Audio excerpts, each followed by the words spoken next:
देशातील उत्कृष्ट पुरस्कार समजणारा पद्मश्री पुरस्कार कृषी क्षेत्रातील उल्लेखनीय काम केल्याबद्दल परभणीच्या दादा लाड यांना मिळालेला आहे. ते आपल्या सोबत आहेत. आपण विषयी बातचीत करणार. आपल्याला पुरस्कार मिळालेला आहे, काय सांगाल? काय पुरस्कार मिळाला याच्याबद्दल सांगण्यासारखं काहीच नाही, पण या पुरस्कारामुळे सर्व शेतकऱ्याने याच्यात जी माहिती येईल या तंत्राचा, कापूस या तंत्रासाठी मला पुरस्कार मिळालेला आहे. या तंत्राचा अभ्यास करून शेतकऱ्याने आपलं उत्पन्न वाढवून घ्यावं असं मी शेतकऱ्याला विनंती करेल. काय काय उत्पन्न वाढवण्यासाठी काय करणं आवश्यक आहे? कारण मराठवाडा सध्या अवर्षण आहे, दुष्काळीग्रस्त म्हणून ओळखलं जातं. साधारणपणे शेतकरी प्रत्येक पिकातच आम्हाला तंत्राचा अभाव आहे, प्रत्येक पिकात. त्यामुळे शेतकऱ्याचं उत्पन्न घटतं. आम्ही उत्पन्न म्हणलं की बियाकडे वळतो. बी कसं आहे? बियाचा तर भाग आहे, पण तंत्राचा अभाव आहे. कापसामध्ये साधारणपणे कापसात 2 प्रकारच्या फांद्या असतात. दोन्ही फांद्याची लक्षणं निराळी आहेत. ही लक्षणं आतापर्यंत शेतकऱ्याला कुणीही सांगितलेली नाहीत. खाली पहिल्यांदा येतात त्याला मोनोपोडिया, की आपण गळ फांद्या म्हणतो. वर असतात त्या फळ फांद्या, त्याला आपण सिम्पोडिया म्हणतो. गळ फांद्या या सुरुवातीला निघतात, आकाराने जाड असतात, मूळ खोडाला जाडीला कॉम्पिटिशन करतात आणि ती मूळ झाडाच्या उंचीला कॉम्पिटिशन करतात झाडाबरोबर. परंतु त्याला लागावे तसे बोंड लागत नाहीत. आलेल्या बोंडाला वजन मिळत नाही. मग आपल्याला असं वाटतं की ह्या फांद्या जागा व्यापतात आणि मग त्यामुळे काय होतं की शेतकरी एका एकरात जेवढं रोपाची संख्या बसायला पाहिजे ती बसत नाही. ह्या फांद्या ती जागा व्यापतात आणि या फांद्या उत्पन्न देत नाहीत. पण शेतकऱ्याचा समज की काय माझा कापूस मध्ये जाता येत नाही असा कापूस आहे, त्याला ह्या फांद्या कापूस उत्पन्नातला मोठा अडसर आहे असं कळालेलं नाही. ह्या फांद्या जर आम्ही काढल्या तर उत्पन्न देणारं फांदी कोणती? ती फळफांदी.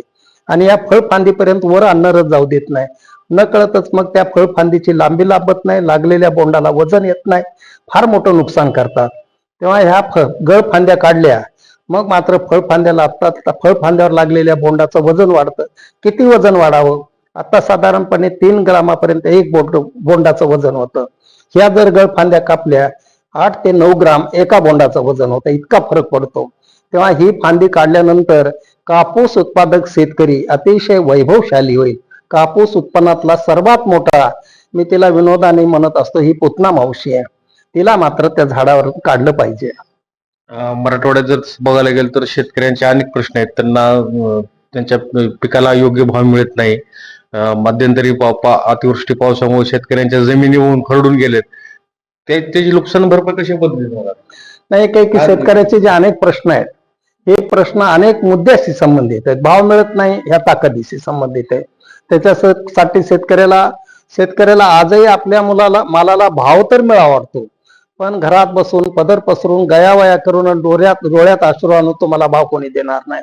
त्यासाठी संघटित होऊन संघर्ष जर केला, संघर्ष वारंवार करावा लागत नाही. मी तर म्हणत असतो की काही पुढाऱ्यांच्या वेळेला हे जे लोक जातात शक्ती प्रदर्शन करतात, दरवेळेला निराळ करण्याची काही कारण नाही.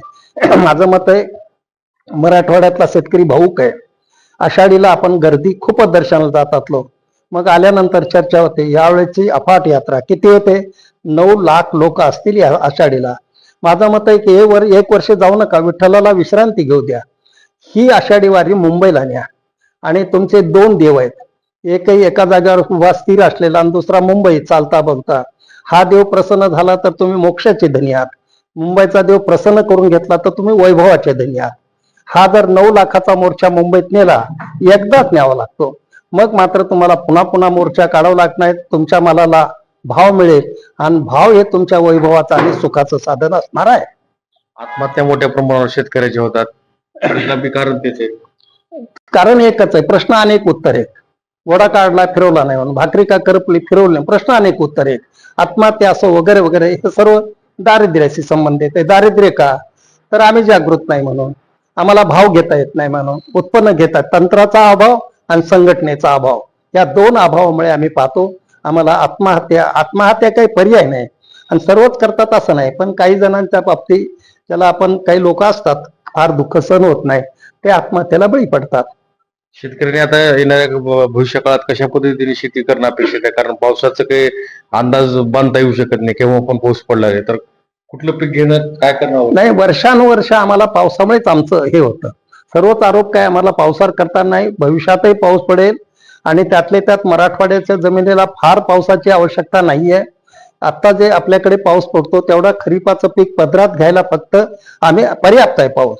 आम्हाला फक्त एकच करावं लागेल की तंत्राची कास धरावं लागेल. आम्हाला तंत्राने जर आम्ही शेती करायला लागलो, आजच्या आम्हाला वाटतं की प्रत्येक शेतकरी जर 5-6 क्विंटल कापूस घेत असेल तो 15 क्विंटल पर्यंत जाईल, आरामात जाईल तंत्रामुळे.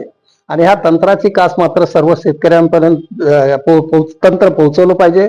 आणि या तंत्राने जर शेती करायला लागला तर शेतकरी हा खऱ्या अर्थाने आर्थिक दृष्टीने सुखी होईल. तरी होते त्यांनी सांगितलेलं आहे की शेतकऱ्यांनी आता नवीन तंत्रज्ञानाचा वापर करत आगामी काळात शेती उत्पन्न केल्यानंतर त्यांच्या उत्पन्नात वाढ होईल अशा पद्धतीची अपेक्षा त्यांनी व्यक्त केलेली आहे. विजय कवाळे, नवराष्ट्र, लातूर.